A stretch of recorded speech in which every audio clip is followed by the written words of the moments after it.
यीशु मसीह के मीठे और प्यारे नाम में सब भाई और बहनों को जय मसीह। उम्मीद करता हूँ आप सभी लोग खुदा की दया से बहुत ही अच्छे होंगे। मेरे प्रियो, मैं आप लोग के बीच में बहुत ही इम्पोर्टेंट वचन शेयर करने के लिए आया हूँ। इसे आप ध्यान से समझना। जैसे कि आप थंबनेल में भी देख के समझ गए होंगे कि मैं किस टॉपिक पे बात करने वाला हूँ। जी हाँ, मैं उपवास के बारे में बात करने वाला हूँ। तो इसे आप ध्यान से समझना। मैं 4 लोगों की लाइफ से दिखाऊंगा कि किस प्रकार उन्होंने उपवास किया और क्या चीज़ें अपनी लाइफ में हासिल किया उपवास के द्वारा। आइए हम वचन की तरफ चलते हैं, जो कि लिखा है निर्गमन 34 अध्याय 28 आयत में लिखा है, मूसा वहाँ यहोवा के संग 40 दिन और 40 रात, और तब तक न तो उसने रोटी खाई और न पानी पिया, और उसने उन तकियों पर वाचा के वचन अर्थात 10 आज्ञाएं लिख दी।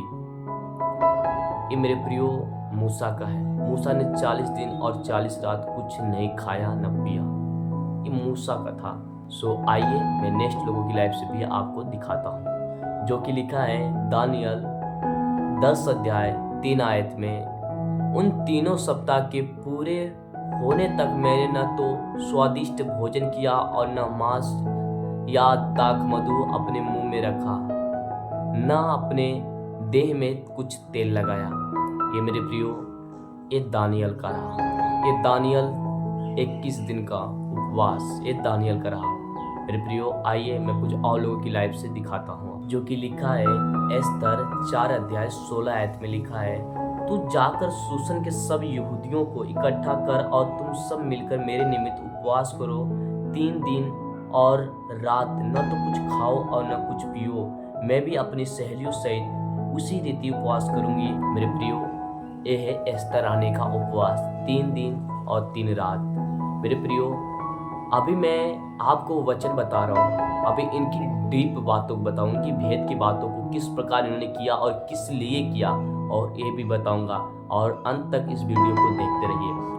आइए मैं एक लोगों की लाइफ से और दिखाता हूँ, जो कि लिखा है प्रेरित 14 अध्याय 23 आयत में लिखा है, और उन्होंने हर एक कलीसियाओं में उनके लिए प्राचीन ठहराए और उपवास सहित प्रार्थना करके उन्हें प्रभु के हाथ में सौंपा, जिस पर उन्होंने विश्वास किया। ये मेरे प्रियो ये पौलुस का रहा। मेरे प्रियो इन लोगों की लाइफ से मैं दिखाया आपको कि ये किस प्रकार उपवास सहित प्रार्थना में रहे और किन चीज़ों को हासिल किया। मेरे प्रियो इन लोगों की लाइफ से मैंने आपको दिखाया कि ये किस प्रकार प्रार्थना सहित उपवास किए और इनकी लाइफ में 100 गुना आशीषों को अपनी लाइफ में देखा, 100 गुना उस सक्सेसफुल उस इफेक्ट को देखा अपनी लाइफ में। मेरे प्रियो एक चीज़ है कि जब आप दुआ करते हो, जो आंसर आपको प्रार्थना में नहीं मिल पाता है, लेकिन अगर आप उपवास सहित करके जब उस दुआ करते हो, प्रार्थना करते हो, तो उसका 100% आपको आंसर मिलता है। इनकी लाइफ से देखते हैं मेरे प्रियो, क्या ये लोग विश्वास में कमजोर थे? क्या ये दुआ करने में कमजोर थे? फिर भी उपवास क्यों किए? अगर हम उसे उपवास सहित प्रार्थना करते हैं तो 100% उसका आंसर और उसका फल आता है। मेरे प्रियो हम जिस प्रकार देखते हैं, मूसा परमेश्वर का वचन पाने के लिए 40 दिन 40 रात कुछ नहीं खाया पिया, परंतु परमेश्वर का वचन लेने के लिए। क्या परमेश्वर का वचन लेने के लिए? और हम देखते हैं मेरे प्रियो दानियल 21 दिन तक कुछ नहीं खाया पिया, कुछ नहीं, अपने तेल भी तक अपने शरीर पे नहीं मला, और देखते मेरे प्रियो उस स्वर्गदूत का दर्शन पाया। मेरे प्रियो हम देखते हैं कि एस्तर रानी ने 3 दिन और 3 रात की उपवास की यहूदी प्रजा को बचाने के लिए।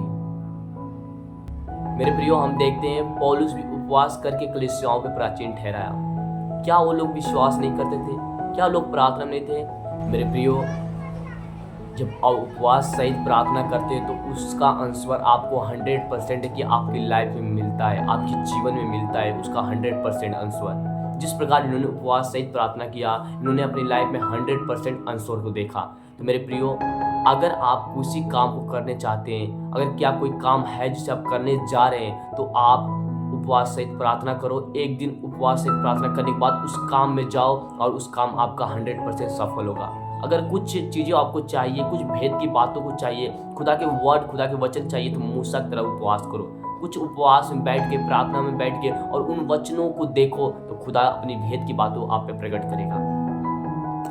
मेरे प्रियो, अगर आप चाहते हो कि हमारी लाइफ में कुछ हो और हम चाहते हो खुदा हमारी लाइफ में कुछ करे, तो आप उपवास सहित प्रार्थना करें। जब उपवास सहित आप प्रार्थना करेंगे तो उसका 100% ही आंसर आएगा। मेरे प्रियो, हमारी लाइफ में उपवास बहुत जरूरी है। जब आप उपवास सहित प्रार्थना करते हैं तो 100% हमारी लाइफ में फल नजर आता है। और देखते हैं उपवास करने का रूल क्या है, उपवास किस तरह किया जाता है, जो कि लिखा है मत्ती 5:16 में लिखा है, जब तुम उपवास करो तो कपटियों के समान तुम्हारे मुंह पर उदासी न छाई रहे, क्योंकि वे अपना मुंह बनाए रहते हैं ताकि लोग उन्हें उपवासी जाने।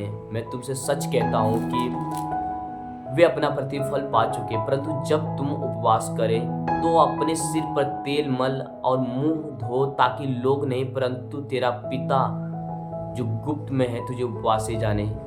इस दिशा में तेरा पिता जो गुप्त में देखता तुझे प्रतिफल देगा। और मेरे प्रियो, हमें बाइबल बताती है कि हमें खुदा का वचन बताता है कि हमें किस प्रकार उपवास करना है। जब हम उपवास करें तो हमें ढिंढोरा नहीं पिटना है। अगर हम देखते हैं बहुत से लोग उपवास करते हैं तो बता देते हैं कि मैं आज उपवास हूँ, तो ये गुप्त में नहीं रहा परंतु ये प्रकट हो गया। ये उपवास जो गुप्त में रहता है, उपवास उसका प्रतिफल खुदा देता है। तो उपवास जब आप करते हो तो आपका उपवास गुप्त होना चाहिए, किसी को बता कर नहीं होना चाहिए कि मैं उपवास कर रहा हूँ। और जब उपवास करो तो अपने चेहरे धो लो, अपने सिर पे तेल मलो, अपने चेहरे पे तेल लगाओ, ताकि आपके चेहरे से लाइट आए और आपको कोई उपवासी न जाने, अपने मुंह को गिराए न रहो। मेरे प्रियो, उन कपटियों के समान नहीं कि हमें बताना कि आज मैं उपवास में हूँ, मैं उपवास कर रहा हूँ। तो ये गुप्त में नहीं रहा, ये प्रकट हो चुका। जो गुप्त में उपवास करता है और जो गुप्त में उसका खुदा देखता है, वो प्रतिफल आपको देता है। तो मेरे प्रियो, आपका उपवास गुप्त में होना चाहिए। और जब उपवास आप करो तो अपने सिर पे तेल मलो, अपने सिर पे तेल मलो, अपने चेहरे पे तेल लगाओ, ताकि लोग तुम्हें देखें तो उपवास ही नहीं जाने। और मेरे प्रियो, आप जब उपवास करो तो अपने सिर पे तेल मलो और अपने चेहरे पे तेल लगाओ, ताकि आपके चेहरे से लाइट आए, ताकि लोग आपको उपवास ही नहीं जाने। बल्कि मेरे प्रियो, आपको जो उपवास कियो खुदा ही जाने कि हाँ आप उपवास में हो, उस रोजे पे हो। और आपका उपवास किसी उद्देश्य को होना चाहिए, बिना उद्देश्य का आपको उपवास नहीं होना चाहिए। जिस प्रकार एस्तर रानी ने उपवास किया, उद्देश्य पे कि यहूदी प्रजा को बचाने के लिए उसने उपवास किया, उसका आंसर मिला। मूसा ने परमेश्वर के वर्ड पाने के लिए 40 दिन कुछ नहीं खाया, उसका उद्देश्य था परमेश्वर के वर्ड को लेने के लिए। दानियल स्वर्गदूत का दर्शन पाया और पौलुस कलीसियाओं पर प्राचीन ठहराने के लिए उपवास किया। तो मेरे प्रियो, आप कोई भी अगर उपवास करें तो किसी उद्देश्य पे आपका उपवास होना चाहिए कि आप किस काम के लिए और किस कार्य के लिए उपवास कर रहे हो। अगर आपके उपवास में उद्देश्य नहीं है तो आप अपनी फैट को, अपनी वजन को घटाने के लिए उपवास कर रहे हो, और उस उपवास को खुदा ग्रहण नहीं करता। लेकिन जो उपवास आप उद्देश्य के साथ करते हो कि खुदा मुझे तेरी सामर्थ्य बढ़ना है, तेरी आत्मिक ग्रोथ में बढ़ना है, तेरे वचन की भेद को, बातों को जानना है और अधिक तेरी सच्चाई को जानना है और अधिक गुप्त बातों को जानना है, अगर उस उद्देश्य पे आप करोगे तो खुदा आपकी उस उपवास को, उस रोजे को जो आपने किया उस बातों के लिए खुदा देगा और उससे परिपूर्ण करेगा। लेकिन अगर आप उद्देश्य नहीं है तो आपका उपवास करने का कोई मतलब नहीं है। और मेरे प्रियो, जब उपवास करो तो गुप्त तुम्हारा उपवास रहे, कोई तुम्हें जाने नहीं कि ये उपवासी है, किसी को ढिंढोरा नहीं पिटना है। आज बहुत से लोग बता देते कि हाँ मैंने आज उपवास किया है, मैं नहीं खाना खाऊंगा, मैं उपवास किया है। नहीं, ऐसा आपको नहीं कहना है, परंतु आपको गुप्त में रखना है, किसी से शेयर नहीं करना है। आप जो गुप्त में रखेंगे तो जो गुप्त में तुम्हारा परमेश्वर यहोवा है वो तुम्हें आशीष देगा, तुम्हें उन चीज़ों से ब्लेस करेगा जिन चीज़ों के जिस उद्देश्य पे तुम उपवास कर रहे हो।